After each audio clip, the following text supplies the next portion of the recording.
Tell me what you think some of those roots are, some of the things that have made this country so great.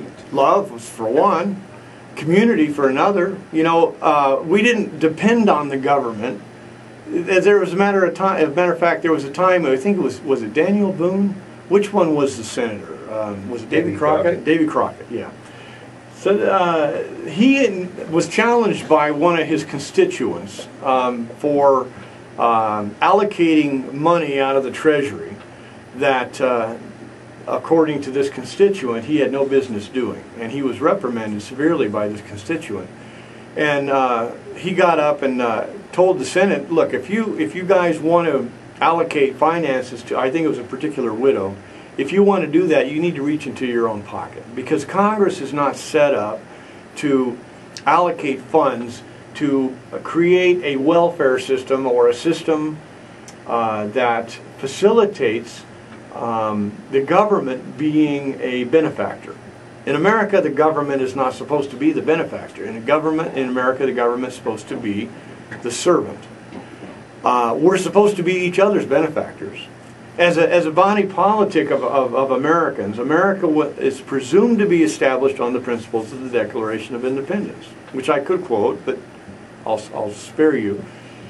But that's where we find the fundamental principles in the Declaration of Independence. As I spoke earlier, the principle that there is a creator, the principle that we are sovereign, the principle that we're endowed with rights, the principle that we are, by consent, empower a government to serve us. And beyond that, the government is not supposed to be our nanny. The government is not supposed to be the one that bails us out. The government is supposed to be following our lead.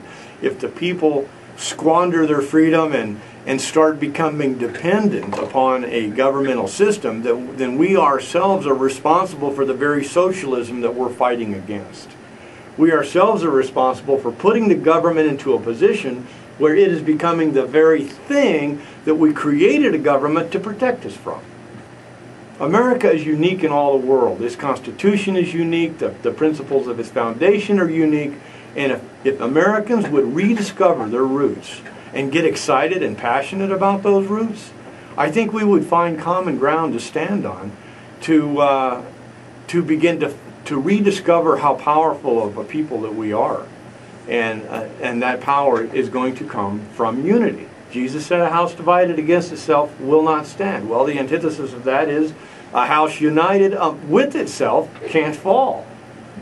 So if we're worried about the fall, I think the solution is simple. We got to find a way to shake hands and get to know each other again and start learning how to love each other.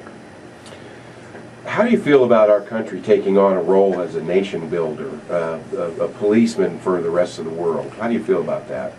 It's gotten us into trouble. George Washington was our first president, and he didn't want to be president. They wanted to make him king. He didn't want to be king. He was a humble man. And in his farewell address, he specifically addressed the issue of getting involved in other people's affairs. Just a colonizing force, if you will.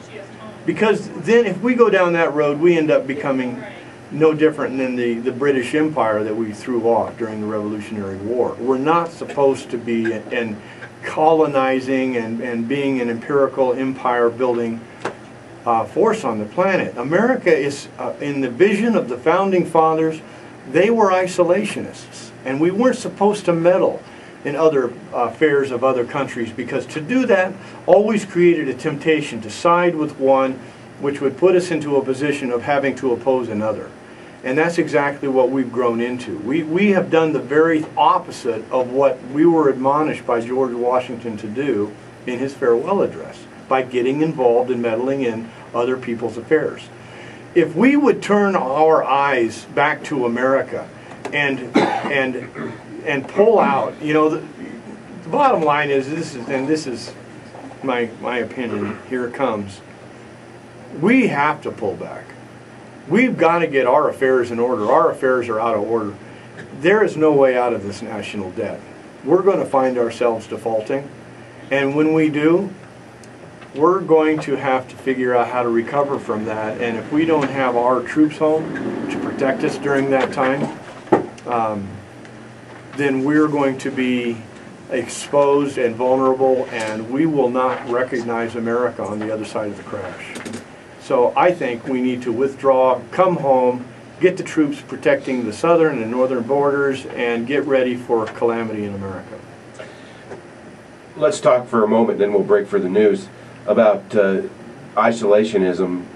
Do you believe if it's a threat to the security of this country that our military and our government ought to act on it outside of our borders? If it's, let's define the threat. Is the threat oil? Is the threat Islam? You know, do we want to go over and stop a communist action in another country when we've got communist actions going on in our own country?